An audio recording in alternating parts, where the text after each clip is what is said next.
So recently I did a video on Skip and Shannon Undisputed, how Skip got real disrespectful towards Shannon Sharpe when they got to arguing about Tom Brady, and he want to say, oh, you jealous of Tom Brady and all this crazy stuff. And even after all the backlash he got, he's still not sorry. Listen to what he had to say.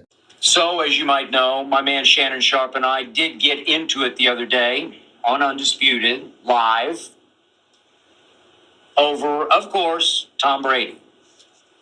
Brothers fight. Shannon and I compete hard. He's my toughest opponent ever. It's not even close. And I love to do battle with my man, even though occasionally we go a little too far. No, you went a lot too far. And we're not talking about occasionally this time or that one, even though I can't really remember a time that Shannon disrespected you like this. But we're talking about this instance and how you blatantly disrespected this dude. But you're going to say we went too far. But if you happen to be actually watching the live episode this past Monday, we both got over it very quickly. But I will amend my staunch stance to, okay, Brady's the greatest quarterback ever, but not the greatest football player ever. And so I'm going to just tell you what I thought he was going with this. I thought he was about to be, I'm going to amend my start stance and be like, I'm sorry to Shannon Sharpe for, stepping over the line. No, he didn't. He didn't. And he's not going to, because he meant to do it. It got hot and heated and a little crazy, but when he disrespected you, he's going to do it again too. This is why I say this could be the beginning of the end, but you never know. You never know, because the bag might be good enough that Shannon Sharpe maybe overlooks it and stays. But to me, this is kind of a hard pill to swallow, because going forward, it's a rough patch. Now, yeah, they said they swallowed their pride and kept it moving businesses as usual. Yeah, I mean, you got to finish the show. You don't have to. You could have walked off of this, that, and other, but, I believe it's a lot working in your mind. Well, do I want to walk off, or do I want to do this, or do I want to strategically plan my exit and figure out what I'm going to do going forward? But sometimes you can mentally check out of a situation before you actually walk out of that situation. And this could be one of those times, because Skip is seeming to double down on his stance, summing it up by saying brothers fight. First of all, y'all don't seem to be brothers to me. Shannon seems to be more of a brother to you than you to him. And I explained that in the last video. It seems that Shannon views Skip as more of a friend that he works with, and Skip views Shannon as more of a work associate who he's friendly with. So it's two different things there. So it's not a brother aspect to me. And you can see that, like I said, Dreamers Pro pointed it out with every time before they start the show, Shannon, greets Skip with a fist bump. And I don't know if I've ever seen Skip reach his hand out first to give the fist bump to Shannon. And some people say you may be doing too much or looking too much into that. But as soon as Dreamers Pro was about to make that point, I already knew where he was going with it, because I had watched it happen 1,000 times. And Corey Holcomb said something in the clip I just watched, where he when you got issues with people and it ain't resolved, regardless of how it happens or when it happens or whatever, it's going to spill out. It's going to bubble over.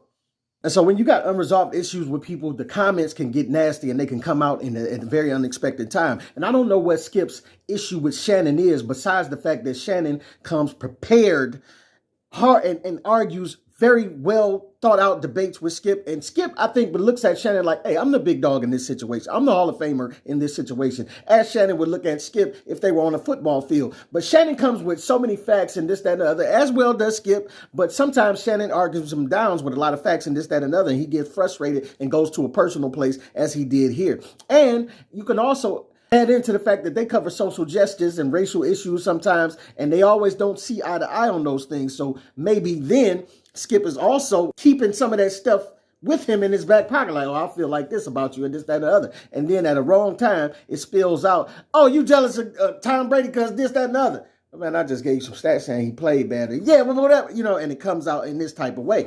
And this sprouts from arguing about something just as simple as sports. And you would think, how does sports and who's the GOAT and who ain't, who's your favorite, who is mine, how does that turn into a disrespectful argument? I saw a comment that said Shannon would have been well within his rights to come across that table and put hands on Skip. And as much as we would have liked to have seen that, you have to retain some of that. And Shannon did himself a great service by holding it in, because he like, man, you would disrespect me to take up for him and this, that, and other. And Skip, yeah, of course I would, because once Skip was like, yeah, I would disrespect you like that because he's way better than you, and whatever he said. Shannon was like, okay, go ahead. Because see, that's not the reaction that a lot of us gonna have. A lot of us, when we feel disrespected like that, especially if you add in the fact that drinks is flowing.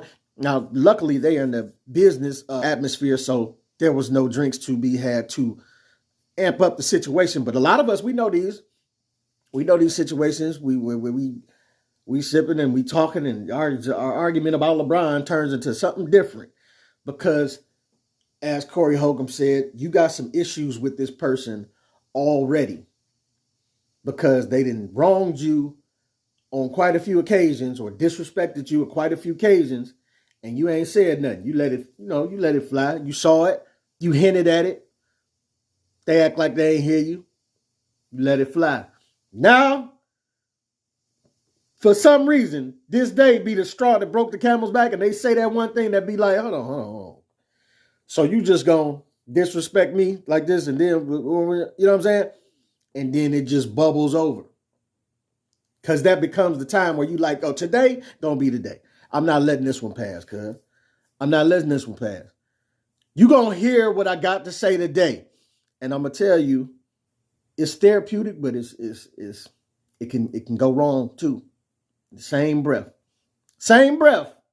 Trust me, I know. You might be right. You might be right. Shannon Sharpe might have been well within his rights to hop across that table and put hands on Skip Bayless. But if he had did it, it would have felt good. But that next morning, you'd have been like, man, why I do that? I know I was right, but somehow out of all of this, I look wrong. Because it would have been way more backlash against Shannon for doing that in corporate media, media outlets, ESPN, everybody would have been covering it. It would have looked way worse than what this looks like now. And the funny part is, yeah, it made its rounds, but they didn't. I don't hear Malika Andrews talking about the disrespect. Huh? She always so quick to disrespect a black man, but never quick to point out when a black man has been disrespected. I didn't hear no big media storm about how disrespectful this was from one sports analyst to another to handle this in that manner and to take jabs like that, low blows like that, and this, that, and other, just for one media person saying to another that this guy isn't playing well. Where's Malika Andrews at on this one? So it wasn't a big media storm that took over and everybody got behind Shannon Sharpe and supported him for being disrespected, and then got down on Skip and reprimanded Skip for the terrible words that he said. So even though it might have felt good to hop across the table and do something to Skip, Shannon did the right move, because somehow if he would have did that, he would have ended up being the villain. I know this feeling all too well. You bottle stuff up, and all I can recommend is don't hold stuff in too long if you can, because it's gonna come out. It's gonna come out, especially if you're a person like me with a bit of a temper. It's gonna come out boiling over.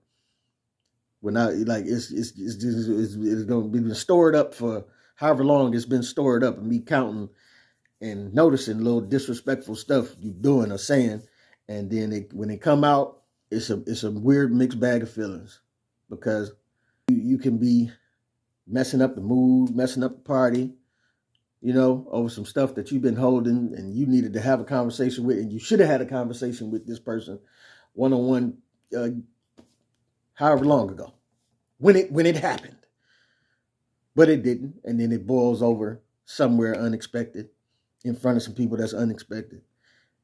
And I done this many, many times, you know what I'm saying? So shout out to Shannon Sharpe for holding his composure.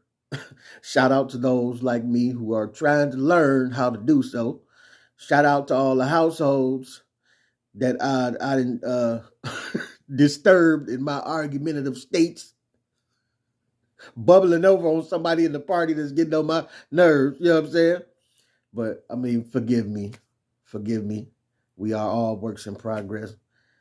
But a lot of us need therapy to get through some stuff, or at least to have therapy to talk to the people that we have issue with, because you don't want that stuff to bubble up at the wrong time, at the wrong place. And even if you do have issues with certain people, they ain't gonna always go how you want it to go.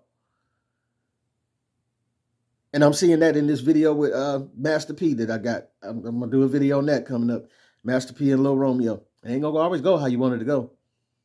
Because you thinking in your mind, oh, I feel like this, and da-da-da, and this, that, and the other, and I'm right, and I feel like this. That's how Lil Romeo thinking. And then Master P got a whole different mindset and point of view from what you thinking. And he was, son, I gave you this, and I think like this, and this, that, and the other. And they could both be right.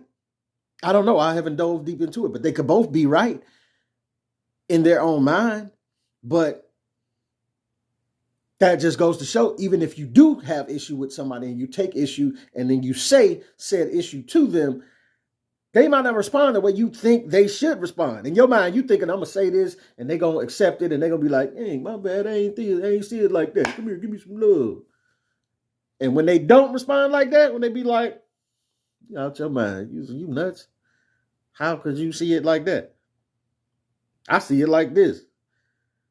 And if you don't see it like I see it, then kick rocks. And at that point, who knows where it's going to go from there. But you have to have the ability to swallow that pill that they might not see it how you see it. And the moment might not be as therapeutic as you thought it was going to be. And you might just have to let it go. Let go and let God. Because what else can you do? I mean, that's like feeding a toddler cupcakes, pizza, and McDonald's for years until then one day you try to hit it with raw broccoli and raw carrots. It's not going to go how you think it's going to go. You know what I'm saying? Have you dealt with it? Have you met a toddler? Okay, so I'm just saying, it might not go how you think it's going to go. That don't mean the attempt don't need to be made, but and you can make the attempt work. Just got to work at it. Got to keep working at it. Got to keep having those conversations. Hopefully in a more calm state to where things don't bubble over. But I'm going to tell you this, however those conversations, this, that, and that work, don't let yourself continue to be disrespected in no form or fashion. If these people are going to continue to think how they think, that's fine. Just sometimes you might figure out this ain't the environment for me, and strategically remove yourself from it if that's what you have to do. But let me know what you think about Skip, Shannon, hold the situation, him not being sorry. Get at your boy. Let me know what you think. Put something in the comments for your boy.